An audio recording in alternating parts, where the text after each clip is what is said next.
I have good news and I have bad news. I didn't say anything funny yet. The bad news is only for my friend Eli Reinhardt. There's going to be magical illusions being used during the drash. I'm sorry, Eli. No, I'm not sorry.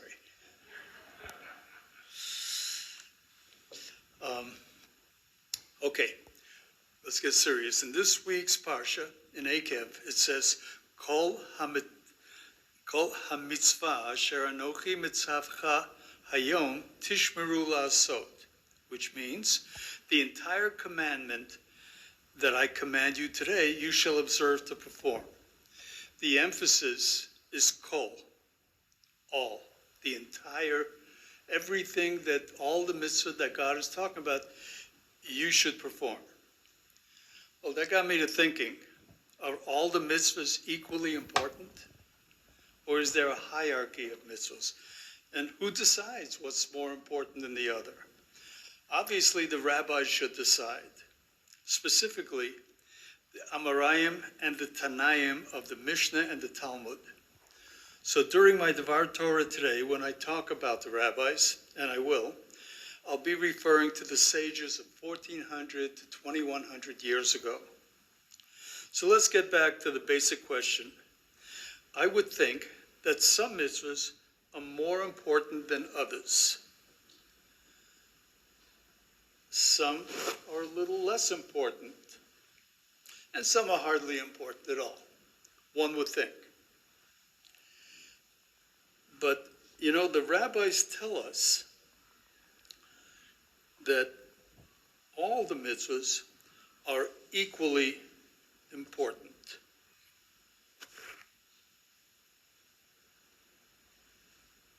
They're all the same.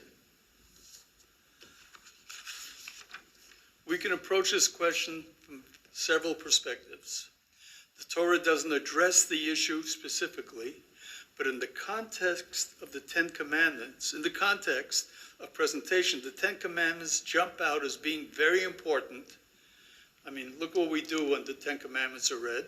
While there are hundreds of mitzvot in the Torah that seem less important, so there are mitzvot that are more important, less important, hardly important.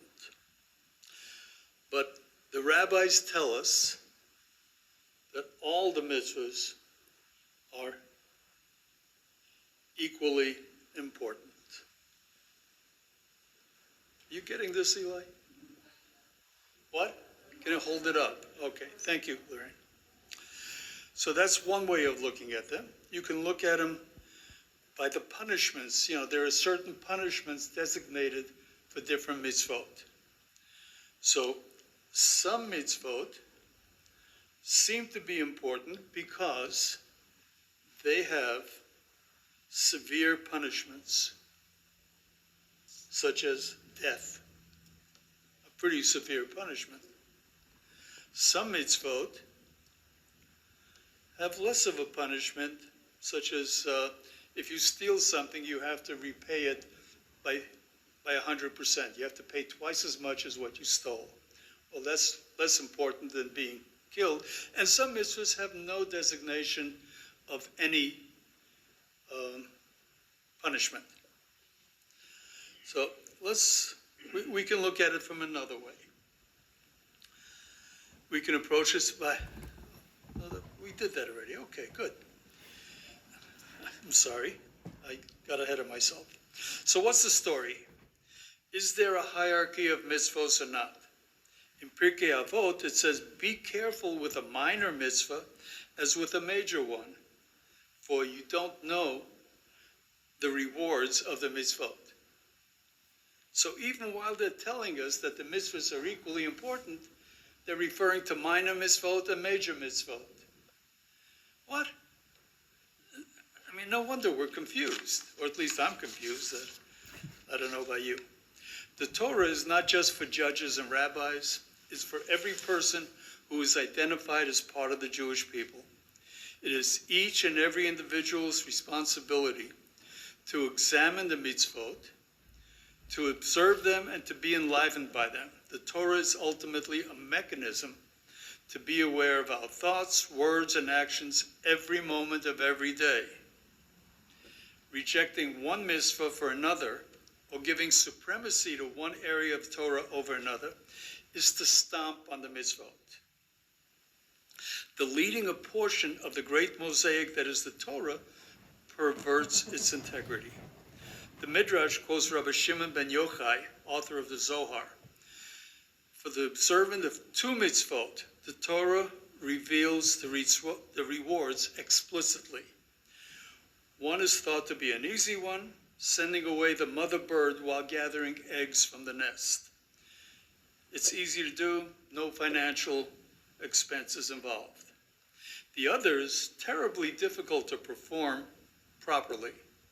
Honoring your parents.